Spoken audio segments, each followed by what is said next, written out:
I'm Jane Orton. I'm based in Kirk Langley, which is between Derby and Ashbourne, and I'm a jeweller. Texture is very important to me, so I tend to be out perhaps walking, pick up a piece of tree bark, perhaps get a bit of palm fibre, something that's got an interesting pattern or grain, and bring it back home and use that as inspiration.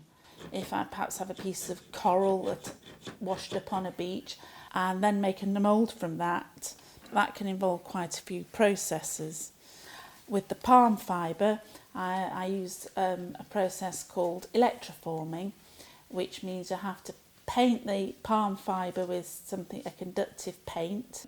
Then I put some copper wire on it, then put it in a tank of acid, and then run an electric current through the acid, and then I'm lucky that I can choose to make what I enjoy making and let my imagination run wild, really.